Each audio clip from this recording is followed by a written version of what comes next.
सत्यनारायण व्रत कथा। ओम गणेशाय नमः। श्री सत्यनारायण भगवान की व्रत कथा। प्रथम अध्याय। पावन तीर्थ स्थल नैमिषारण्य में किसी समय एकत्र हुए आर्यवर्त के 88,000 महर्षियों ने मुनि श्रेष्ठ श्री सूत जी से कहा, हे मुनि श्रेष्ठ, कलयुग में मनुष्य वेद विधान और धर्म विरुद्ध आचरण करते हुए पापों की गठरी के बोझ तले दबता जा रहा है।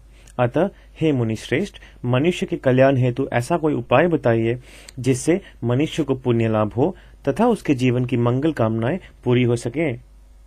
तब श्री सूत जी ने कहा, हे ऋषियों, आपने विश्व कल्याण के लिए बहुत अच्छा प्रश्न किया है।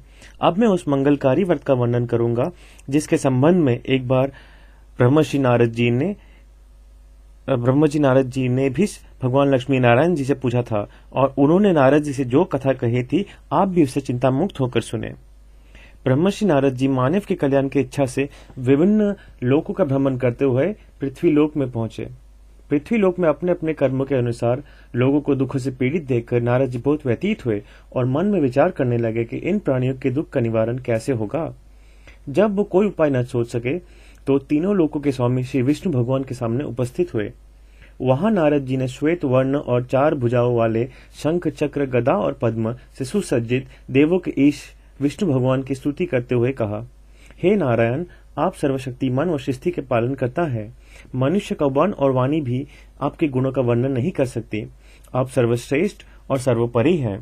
आपका कोई आदि मध्य और अंत नहीं है। आप सृष्टि के कण कण में विद्यमान अपने भक्तों की मंगल कामनाएं पूरी करने वाले हैं। मैं आपको नमस्कार करता हूँ। नारद जी की इस प्रकार की स्तुति सुनकर विष्णु भगवान मुस्कुराते हुए बोले, हे मुनिवर, कृपया निसंकोच होकर अपने आने का कारण बताइए।